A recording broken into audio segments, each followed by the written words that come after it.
Hey you guys, welcome back here to my table of three for my second video in January 2025, hosted by Lisa over at Sutton's Daze. If you haven't seen my first video where I did a pickle relish, a very tasty relish, I'll link that below. And today I'm going to be sharing another meal in a jar. It's one of my favorite things to can during the winter is meal in a jars to give me easy meals for busy nights through the spring and summer. And let me take a look on what page. So you guys are probably very familiar with this book by now. It is the all new book of canning and preserving. I know that I have shared many recipes with the people that follow me on my channel out of this book, including 2 meal in a jar recipes during last year's January that Lisa hosted. So I'll put those links below as well. Today I am again doing it out of the middle section of this book. There's no page number. But for reference, if you look around page 273, 274, you're going to find this middle section that has lots of meals in a jar. And today we are going to do the chicken chili verde, which sounds really good. And I'm going to go ahead and can that up. I'm actually doing a double batch today. But I'm going to do one batch with chicken and one batch with pork because meat is meat. I'm going to cut them all about the same size and I'm going to keep them separate. So make sure I'm going to show you how I do the chicken chili verde, which is going to be the recipe I'm highlighting today out of this book. And I'll do the pork, but I'm not sure I'll show that. But I just have my canner back here warming up and sterilizing my jars. And I do not want to do an empty canner. Like, who wants to can 4 pints, which is what this does. You can do 2 quarts or 4 pints. And I don't want to run my pressure canner with just 4 pints. So I'm going to do it double. I only had enough for a single batch of the chicken, but I pulled out some pork loin. I'm going to trim it up really good and do a second batch of that so I can fill up my canner. So I should get 8 pints. So let's jump in the kitchen and get this chicken chili verde canned up. Okay, here is a look at all my stuff I have set up. So I have chicken breast. Now, this recipe does not say that you have to par cook it. So you can do it like you would do ugly chicken. You can raw pack it. I just pre-cooked mine just a little bit. Now, it is totally raw in the middle. I just browned it up a little bit. So that's what I'm going to do. Then you need chicken stock. It said I'm using turkey because that's what I can this winter. Pickled jalapenos. You need a green salsa. The book recommends doing the roasted salsa verde on page 167 of this same book. But I canned a green tomato salsa from the ball book in the 22nd. And so I'm going to go ahead and use that. It calls for white beans. So these are some cannellini beans that I canned last year. I'm going to drain those. And then it calls for fresh cilantro. I don't have any, so I'm going to use dry and salt. And there is my onions and my garlic. So, and there are my wide mouth jars. I get these from Azure, and I love them. Aren't they beautiful? And then there are, of course, my 4-jar wide mouth canning jar lids. And my rings. Now all I get together is my paper towel and my vinegar, and I'm going to bring you back and show you how we mix all this up and put it in our jars. Okay guys, so we are about to mix up our mixture for this chicken chili verde. This is my chicken. It calls for 2 pounds of boneless chicken. So this is just chicken breast I cut up. And I have also decided to do this cold, which means I'm going to start with cold ingredients and then cold jars, and then start my canner from cold because earlier I forgot to turn the burner on under my canner. So everything is cold. And so is my chicken because I didn't warm it up. I actually pre-cooked this yesterday. So cold it is. Now you can start where everything is hot and your canner in jars is hot, or you can do it this way where everything is cold and you can start with a cold canner. It works the same. It just takes a little bit longer since you have to wait for everything to warm up together. But here we go. There's our chicken. Here's our green onions. Now, if you want to, you can use the greens of your onions. I did not. I just chopped up the white pieces. Don't ask me why. I used the greens for decoration on something, and I had a lot of whites left, so there's that. Then we have our sliced garlic that's in the recipe, which is 2 cloves. Then we have, let's see, a cup of your salsa, or green salsa verde. So I'm going to put that in. Okay. This is going to be good, you guys. All these flavors are really good, and I'm really excited that I can use everything that I can to put in this ready. Now, all my canned goods are canned with safe methods. so I don't have to worry about it not being safe. So you could use store-bought stuff if you'd like to as well. So calls for pickled jalapenos. These are some I grew and pickled myself a couple of years ago. And it says 4 tablespoons. So 3. And now remember, this is going to be spread out over 4 pint jars for me, or 2 quarts. So there is that. And then dry cilantro. It calls for 4 tablespoons, but I am going to use fresh. I'm going to use dry since it's stronger. So I'm going to go ahead. I'm just going to do, this is a teaspoon, so it's my 1. That's 1 tablespoon. That's 2 tablespoons. I'm going to do in half because of the fact that I am, using dry instead of fresh. Okay. So now, my beans. Almost forgot my beans. So, also calls for 1 cup of white beans. I'm just using cannoli beans that I showed you. I'm going to add that in. Let me just check my list. Chicken, white beans that I rinsed, and I did rinse those. A cup of green onion slice, a cup of roasted salsa, green salsa, did that. Pickled jalapenos, cilantro, and salt. We need 2 tablespoons of salt. And I did not salt my chicken when I cooked it, so. Alright, so that's 2 teaspoons of salt.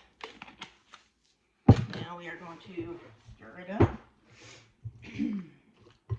Now the only other thing we're going to need is some chicken broth, which I told you I was using turkey broth because that's what I have an abundance of right now. Alright, and we're going to top off that with, I'm going to go ahead and open this. Listen to this seal. You hear that? That's my 4-jar lid. You can always count on a good seal with those. Okay, let's go ahead and drag our jars over here. Oh, I wish you guys could smell this. Even, this smells amazing already. And look at that. Can you see that? It's gorgeous. So let me get my jars over here and my vinegar out. I'm going to show you how to load your jars real quick. Alright, so we have everything together and we're going to go ahead and pack our stuff. I have our broth.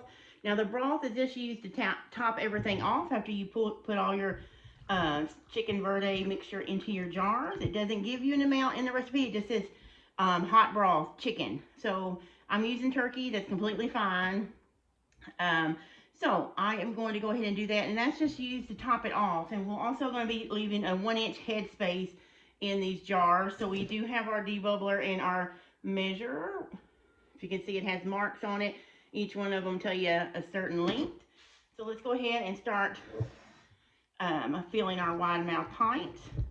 Again, this recipe makes 4 pints. I always have an extra one just in case because sometimes I go over. Or it makes 2 quarts. This is a small batch recipe. So if you have a larger family or if you really like it, you would have to plan on doubling it. Now I like to use wide mouths, and I'm trying to transition all of my candy jars to wide mouth.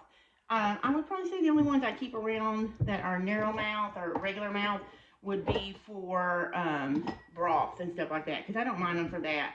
But I'm trying to move to, and I'm not going to throw jars away, guys. I'm just replacing the ones that are cracked or broke or need to be replaced with my wide mouth. So I've ordered some new pint wide mouths and some new quart wide mouth from Azure.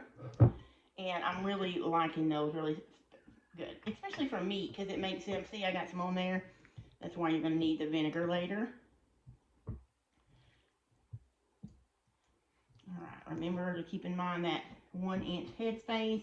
We are going to measure that in just a little bit.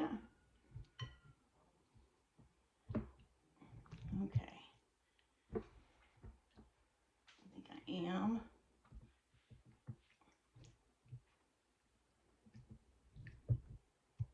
Okay. I think I'm going to go ahead and first I'm going to go ahead and pack these 4 jars that it says it'll make. Clean those up and make sure I have enough for those before I go and try and make a 5th jar. Because you want your jars to be full. Plenty of chicken. I bet this would be a good soup starter too. I will try and do a recipe if I canned it now what of this recipe later. It will be sometime in February. I'm also will be doing a lot more canning in February, so I'll share that with you. I have a ton of tomatoes in my freezer from last season that need to be used. So that's probably what I'll be sharing with you in February. That and maybe some beans, because I need to restock my beans. Okay, let's go ahead and put some broth in each one of these.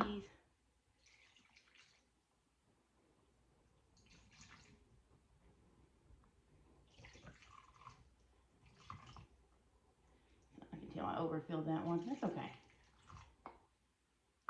It'll go down some when we use our debubbler. So let's do that. Let me move this out of the way so you guys can see my jars better.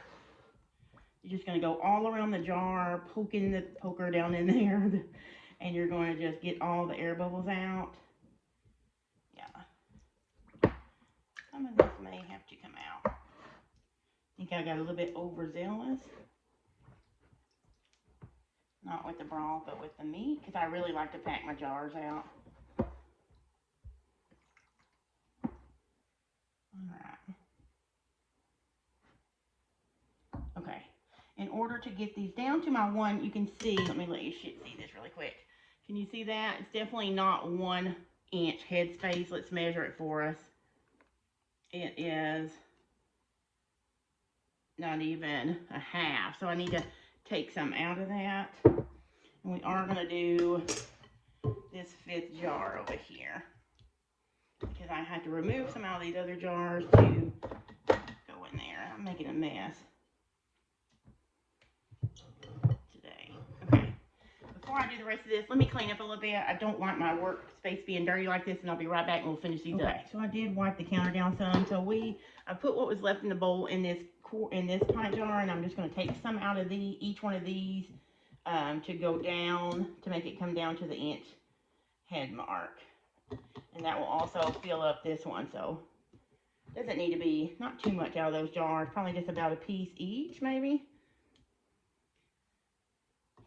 And you guys, it's totally fine to adjust like this as you need to in your canning, because you don't want to go over your 1 inch mark. It's better to have to go like this and redo than for you to mess up a jar because you went over the headspace. So trust me there.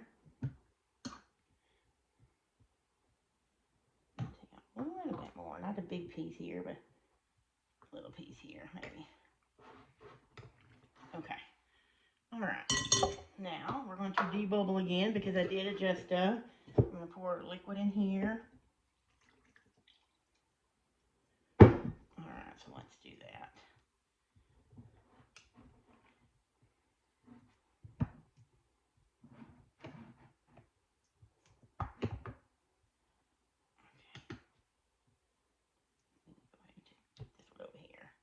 There we go.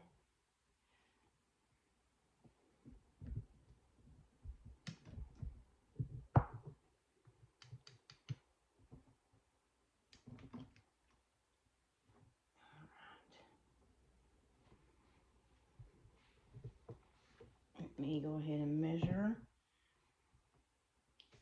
1 inch. Still a little bit above that 1 inch mark. All right, so that's good. That one's good.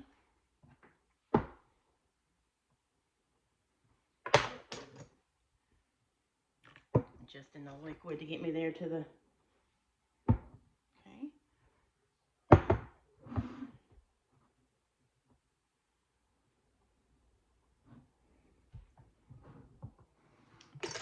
All right. Okay. Next thing we're going to do is use our vinegar and our paper towel to wipe all this messiness off of the rims. And I'm just wetting my paper towel, wiping one down, then changing it to another location, and then wiping the next one down. Change it. I'm going to take this little piece out.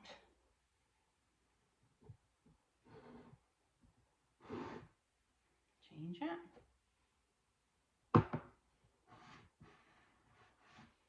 Okay, getting all that gunk off so our lids will seal. Okay. So there are our jars. They have a 1-inch headspace.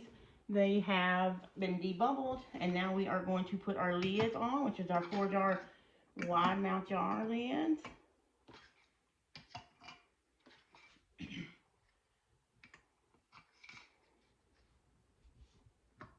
And we're just going to screw them on till they stop, and then just a little bit more, fingertip tight. And I'm going to go ahead and put these over there in my cold canner after I get all the lids on. Look how pretty that is already. And I'm going to go ahead off camera and do 4 more jars with a pork, just like this, but instead of chicken, pork, same recipe, and get that in my canner, because like I told you, I don't want to run my pressure canner on my stove for an hour and a half, or an hour and 15 minutes with just chicken. When I get the pork done in the canner, I'll come back and I'll tell you more about how to go forward. Okay guys, I got all my jars in my canner. I just use a Presto 16-quart canner because we are just a family of 3, so I just have this. And then my water bath canners, and this one works great for me. This will normally hold 9 pints, but because I am doing some wide mouth, I did have to use less. So this holds 8 right now. So I'm gonna go ahead and put my lid on. Remember, I'm starting with a completely cold ingredients, cold canner. You can see I can touch it. I can touch everything. Not hot at all. I'm going to go ahead and put my lid on. If I can get it lined up. Of course, should probably turn it around. There's a good lesson. You see this little arrow? There is an arrow on this Presto canner that tells me where to go, but it should always be over here for me. So let me turn that around. All right, and then there is an arrow here on my lid that tells me to line it up with that one. See how easy that is now? And you just turn it in place. Make sure it's on your burner. And then I'm going to go ahead and turn my burner to high underneath it, because we are going to slowly bring this up to temperature. And let me talk to you face to face. So we're going to go ahead and let this come to temperature, and it will be hot. And then just like any other canner recipe, the steam will start coming out of this little valve on the top. We will let that do that for 10 minutes, and then once it's done that for 10 minutes, I will put my weight on, my little weight, and I will put it right on the top of my canner. I was trying to find it really quick. It's right here. I will drop that on that valve, and then I will let it come to the correct pressure in my altitude. So from my altitude, with these pints, since they have meat in them, they have to can for an hour and 15 minutes or 75 minutes. At 11 pounds of pressure. If you're unsure about what pressure to can yours in, you need to check the canning sites that are trusted, and I will link to those, the USDA site below. It can help you find your altitude and the saved canning. Now the good thing about most of the ball recipes, it will tell you how long to can it. So you don't have to worry about that, but it's not always going to tell you the altitude. It will tell you a number of minutes to can it for, but double check your altitude and how long the USDA says to can in your area, just to make sure, because you want to make sure you process meat for the longest amount of time that it requires and at the right pressure. So I'm going to let my canner start coming to temperature and heat up those jars and that food. And then once I put the thing on it, I'm going to let it go for 75 minutes because I'm doing pints. If you decide to go to quarts, the recipe says to do those for 90 minutes or an hour and a half. So when it comes back and I put the weight on it and it starts building pressure, I'll come back and let you know how long this takes, since we're starting from cold, just to give you a comparison, and then we'll go from there. Okay guys, so you can see, I don't think you can see this thing. Let's see if I can, if you can hear it. Let me turn here. Hear that? So it's been doing that now. It took about 31 minutes to come up to this temperature and let it get this hot to where, and then well, actually it took about 21 minutes, I guess, and because it's been, I set a timer for 10 minutes, and it's been steaming for 10 minutes heavily. Now I'm going to put my weight on my canner here, and I am going to wait until this pressure gauge comes all the way up to the 11. Then I'm going to start a timer, not before, not after, but as soon as it hits 11. So I'm not going to leave the kitchen, let it come to 11 pounds, and I'm going to start my timer for 75 minutes, since we're doing pints. If you're doing quarts, it would be 90 minutes. But at 11 pounds for my pressure, my altitude here in Arkansas. So, and I'm less than 1,000 feet. So, when this gets done, I will turn the heat off and I will let it cool completely. You do not want to touch it afterwards. You want it to cool completely and the pressure will go down. It will take a good while to do that. So it'll be a couple of hours, actually be an hour and a half to cook, and then probably about another hour and a half before I can take this weight off and then let it set and take it out. But as soon as I get those taken out, I'll come back and show you what they look like out of the canner, and then we will end this video. Okay guys, so this stopped. It's 6:52 now, so it's dark. You can see it's a little bit dark in my kitchen, so I apologize for the lighting. I don't have the best lighting in my kitchen to begin with, and I'm just not fancy enough to set up all my studio lights that I use from the blog. So sorry if it's a little bit too dark. I'll try and make sure that you guys can see what I'm doing. But my canner, it is still hot, but it's not like scalding hot. It's been a couple hours since it stopped. This lock back here, there is a lock that pops up once it builds pressure and you can't open it. It fell a long time ago. Then I took the little gauge off, the weight off, and let it cool off some more. Now we're going to open it up and see how everything looks and then take them out. Smells really good. This is going to be a really good soup to have on the pantry. Chicken chili Verde, which is in that ball book. I showed you that recipe. I'm going to take it out and carefully put it over here on my cabinet to cool off for about 12 hours. And you guys know the drill by now probably, but if you don't, I will let them cool off for about 12 hours and I'll take the bands off. I will by the time I go to bed tonight, like I said, it's almost 7, all these should have sealed before then. I will check to make sure they've sealed before I go to bed, because if one has not sealed, I'll probably go ahead and put it in the refrigerator because I don't want it to sit out overnight not sealed. But then tomorrow I will take the bands off of these, and you can see that. It smells really good. So I'll take the bands off. I will scrub them down with soapy water so there's nothing on them. And then, yeah, that looks really good. And then I will wash them off, like I said, label them, and put them in my pantry back there. So I'm super excited to have these. I got 8 pints. Hopefully all of them will seal. I don't know why they wouldn't. I usually have no trouble with the jars sealing. It kind of looks like I've heard them popping as I have been letting it cool off. It just looks like, I was looking to see, kind of looks like they all have sealed already. Looks like they've sealed already. Let's check this last one, but all those are down. The pork and the chicken. And yeah, that one's sealed too. So all 8 are sealed. But I will check again tonight before I go to bed just to make sure. And I will do all this tomorrow. And in the thumbnail, you'll probably see how they look after they've cooled off. But I'm going to go ahead and close out the video. And I did film my ending a little bit earlier when there was light in the kitchen, so it wouldn't be so hard for you guys to see, because I knew it would be late tonight. But yeah, so don't forget that 4 Jars is also a sponsor of this collaboration, as well as Lisa over at Sutton's Daze. We're going to talk a little bit more about the collaboration dates and stuff like that in a minute, but I just want to tell you they're giving away some awesome prizes. Lisa's giving away a steam canner and stuff. I don't know exactly everything, but they're giving away some awesome prizes. 4 Jars, who is always super generous, is giving away some prizes as well. So don't forget to comment on this video, as well as all the other videos throughout the month. Now, let's go over back to the clip I filmed earlier today to get the rest of the information for the collaboration. Alright guys, that is it for my second and last video of January 2025. I hope you have been enjoying all the videos this month on the playlist. If you have not watched those, you really need to catch up.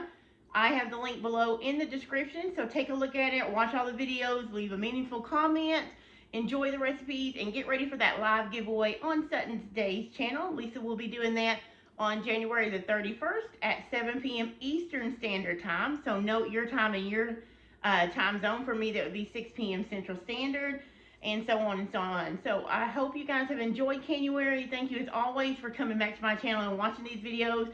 Thank you, Lisa, for inviting me again this year. I always have a blast watching everybody and participating. So you guys, good luck on the giveaway and enjoy the rest of the month in January 2025. I'll see you later.